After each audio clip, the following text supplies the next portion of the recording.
എല്ലാവർക്കും നമസ്കാരം. അപ്പോൾ ഇന്നത്തെ റെസിപ്പി ഒരു ഉണക്ക മുന്തിരി കൊണ്ടുള്ള അച്ചാറാണ്. അപ്പോൾ നിങ്ങൾ ഇതുവരെ ഇങ്ങനെ ഒരു അച്ചാർ ട്രൈ ചെയ്ത് നോക്കിയിട്ടില്ലെങ്കിൽ ഉറപ്പായിട്ടും ട്രൈ ചെയ്ത് നോക്കുക. ബിരിയാണിയുടെ കൂടെയും നെയ്ച്ചോറിൻ്റെ കൂടെയും ഒക്കെ ഒരു ബെസ്റ്റ് കോമ്പിനേഷനാണ് ഈ അച്ചാർ. നമുക്ക് റൈസിൻ്റെ കൂടെയും കഴിക്കാം കേട്ടോ. അതുപോലെ ദോശയുടെ കഴിക്കാനും ഇതൊരു നല്ല ടേസ്റ്റി ആയിട്ടുള്ള അച്ചാറാണ്.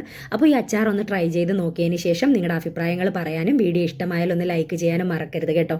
അപ്പോൾ നമുക്ക് പ്രിപ്പറേഷനിലേക്ക് കിടക്കാം. അപ്പോൾ ആദ്യമായിട്ട് ഞാനൊരു പാനിലേക്ക് ഒരു 3 ടേബിൾ സ്പൂണോളം എണ്ണ ഒഴിച്ചിട്ടുണ്ട്. ഇതിലേക്ക് നമുക്ക് ഇനി ഉണക്കമുന്തിരി ഇട്ട് കൊടുക്കാം. ഞാനൊരു 200 ഗ്രാം ഉണക്കമുന്തിരിയാണ് എടുക്കുന്നത്. അപ്പോൾ ഇത് നമുക്ക് എണ്ണയിലിട്ട് നന്നായിട്ടൊന്ന് റോസ്റ്റ് ചെയ്തെടുക്കാം.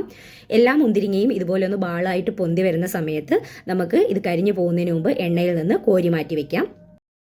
ഇനി അതേ ഓയിലിൽ നമുക്ക് കുറച്ച് കടുകിട്ട് പൊട്ടിക്കാം. കടുക് നന്നായി പൊട്ടി വരുമ്പോഴേക്കും അതിനകത്തേക്ക് വറ്റൽമുളകും കറിവേപ്പിലയും ചേർത്ത് കൊടുക്കാം.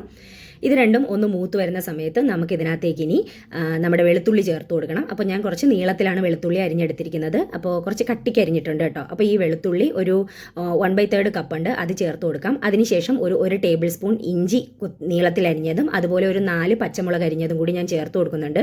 ഇത് നന്നായിട്ടൊന്ന് മൂത്ത് വരുന്ന സമയത്തേക്ക് നമുക്കിതിലേക്ക് ഒരു 3/4 ടീസ്പൂണോളം മഞ്ഞൾപ്പൊടി ചേർത്ത് കൊടുക്കാം.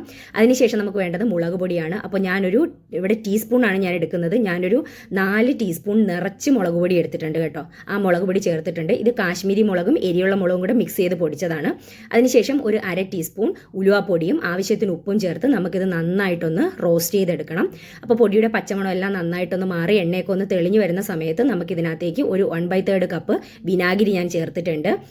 അപ്പോൾ ഞാൻ കുറച്ച് വിനാഗിരിയും കൂടി ഇതിൽ ചേർക്കുന്നുണ്ട് കേട്ടോ. അപ്പോൾ ഈ വിനാഗിരി കൂടെ ചേർത്ത് നമുക്കിത് നന്നായിട്ട് ഒന്ന് മിക്സ് ചെയ്ത് ഒന്ന് തിളപ്പിച്ചെടുക്കണം. നന്നായിട്ടൊന്ന് തിളച്ച് എണ്ണ തെളിഞ്ഞ് വരുന്ന സമയമാകുമ്പോഴത്തേക്കും നമുക്കിനി ഇതിനകത്തേക്ക് 1/3 കപ്പ് തന്നെ ശർക്കര പാനിയാണ് ഞാൻ ചേർത്ത് കൊടുക്കുന്നത്. ശർക്കര ഉരുക്കി പാനിയാക്കിയിട്ട് അരിച്ചെടുത്തതാണ്. അതുകൂടി ചേർത്ത് നമുക്ക് നന്നായിട്ടൊന്ന് മിക്സ് ചെയ്തെടുക്കാം.